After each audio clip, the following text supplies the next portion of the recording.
So in life, you never really attract what you want, you attract what you are.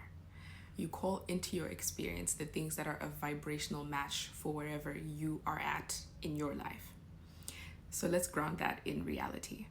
In the context of love and relationships, what it means is that you're going to have a really hard time calling into your life the kind of love that you say you want if you haven't yet learned what it means to cultivate that kind of love in yourself first. You have to know what it means to love you, and then you have to act like someone that loves you. You want a man to be a safe space for you and to create this place where you can feel so comfortable. But do you know how to be a safe space for yourself first? Do you know how to be there for yourself when you need it? Do you know how to hold yourself when you're sad, when you're tired, when you're lonely, when you're upset? Do you know how to create an environment in yourself where you're comfortable and safe? What does your inner world sound like? Do you know how to encourage yourself? Do you know how to be there for yourself? Are you your own biggest fan before you start asking for somebody else to be that for you? You want somebody who will be a companion for you, somebody who will spend time with you. But do you spend time with yourself? Do you spend intentional time with yourself? Not time on your phone, in front of the TV, but taking out specific time out of your calendar that you're going to spend with you, getting to know you, getting to be with you. You want somebody who will be there for you, listen to you. But do you check in on you? Do you ask yourself how you're doing, where you're at right now, where you're going, what's going on with you? How often do you check in with you? You want someone to treat you, to spoil you, to buy you flowers. Do you buy yourself flowers? Do you take the time out every week to go to the store, pick out your favorite flowers? Do you even know what your favorite flowers are? How do you treat you? Do you love on you, take care of you, nurture you? Do you prioritize you? Are you consistent with yourself? Do you keep the promises that you make to yourself? When you say, I'm going to start taking care of myself in this way, oh, I'm going to start doing this, oh, I'm going to get myself that. Do you follow through on you?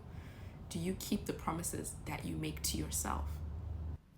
You want someone to be so sweet to you and say nice things to you and say nice words to you. And I'm a words of affirmation girly myself, so I get it. But how do you talk to you? Are you sweet to you? Do you use loving and kind words for yourself, or do you berate and give yourself a hard time when you're not doing the things that you say you're going to do? You know, how do you relate to yourself, and especially to the parts of yourself that you don't like all the time? Don't go asking somebody else's child to come and love you in a way that you don't yet know how to for yourself.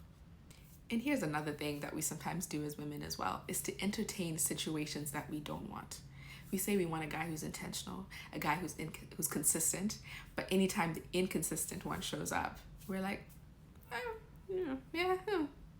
find ways to make it okay. Or we find someone that we like, but when they're not acting in the ways that we'd like them to act and they're not loving us the way we want to be loved, we spend all our time trying to convince them to love us that way. And there's a difference between communicating the ways in which you want to be shown love and trying to change a situation into something that it's not.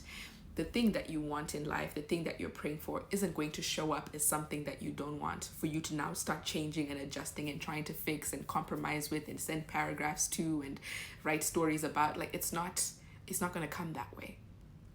And as long as you're entertaining into your life things that you don't want, you're not going to be able to attract the things that you do want. It's an illusion to think that you can simultaneously hold on to two different realities, that you can somehow be the version of you that is ready to hold the love that you say you want, and then yet also be the kind of person who's entertaining the situations that you don't want. As long as you entertain scarcity, scarcity is what you'll have. And if you keep experiencing the same kind of guy, the same kind of situation, it's because you are still the same. You will continue to unconsciously attract partners into your experience and situations into your experience that reflect back to you where the gaps in your own self-love are. They'll show you that you don't like yourself all the way through, that you don't love yourself all the way through.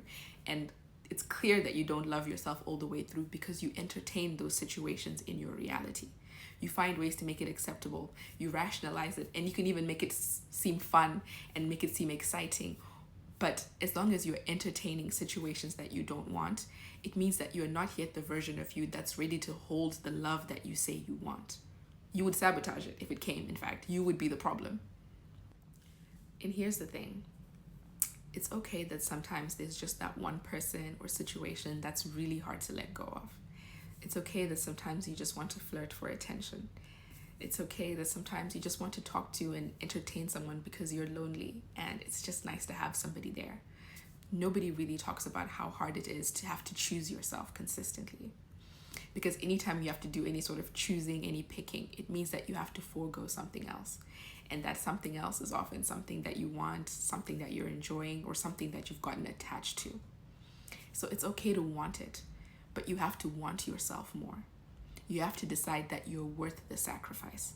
Because unless and until you learn what it means to cultivate true love within yourself, for yourself, you're not going to find it outside of yourself.